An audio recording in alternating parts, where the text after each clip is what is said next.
Good afternoon. This is Kenton for DreamsCloud. We're fortunate to be back in the studio today with Dr. Robert Vandecastle. Hello, Dr. Vandecastle. I'm well. Dr. Vandecastle, we've had a couple of interviews now, and one of the really fascinating elements that have evolved from these interviews is that you've spoken about the future of dreams and about analysis and advanced quantification.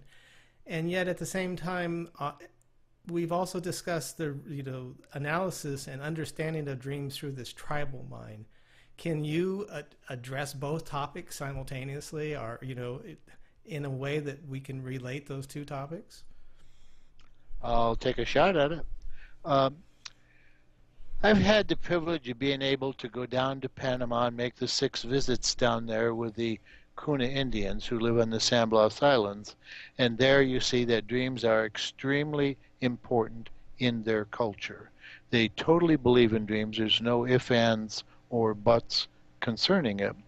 And so, for example, if someone were to dream there of a fish hook, then, and they were to share that with the council, then they would be excused from having to go over to the mainland to go over and work. And they're very, very hard workers. The worst thing you could ever say about a Kuna was that they were lazy. So they get up early, they're out tending to their coconuts over in the jungle, or maybe doing some hunting. They would be doing fishing because there's a big supply of fish right there in the ocean.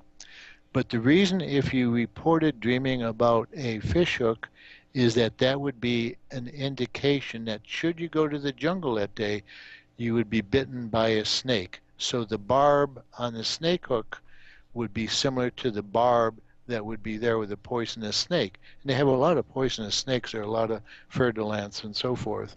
And so those could be deadly. And because of the similarity there in shape in the barb, then there'd be no question. Now, if that were sort of a culture of psychopaths who just say, oh, well, I want to get out of work today, so I'll just say I had a dream about a fish hook. They would never, never do that. They have such great, great respect for their dreams. So you could also be given your vocation in a dream. If you had certain kinds of dreams that would indicate you were intended to be a medicine man, and you would have to follow through with that unless you went through an elaborate series of ritual bathings and chantings and so forth to remove that from you. And so we have a culture here where they share dreams very readily in the council house, make decisions on those, and totally honor them.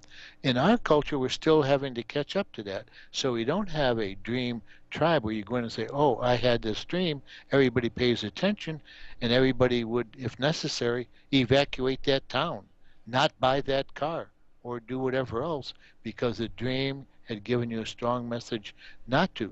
So what we're experiencing in our current culture is kind of a pale reflection that we don't have it deep within our sinew, deep within our bones, that the dreams are important. They have to be honored.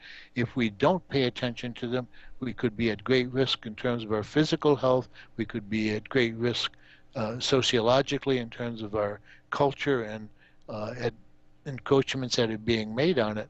So they would always turn to the dream. It's their compass, it's their gyroscope, it's their way of knowing who they are personally and who they are as a group.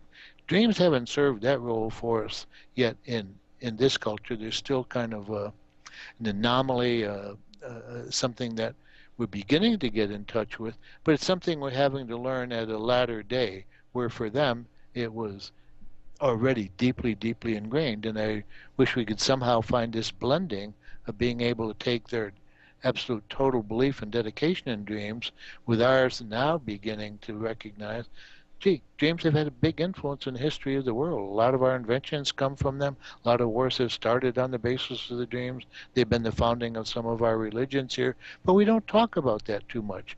We use it as a term of dismissal. You say, oh, that was just a dream, meaning it's ridiculous. You don't have to pay attention. It was just a dream. It's a figment of your imagination. It doesn't have any binding qualities to it. I sometimes, after listening to you talk, I just want to sit here and continue to listen to you talk. I appreciate the interviews, the opportunity to have an insight into your years of research, your years of review of the topic.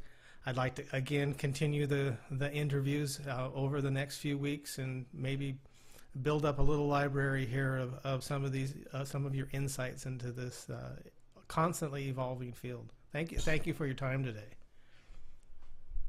Bye.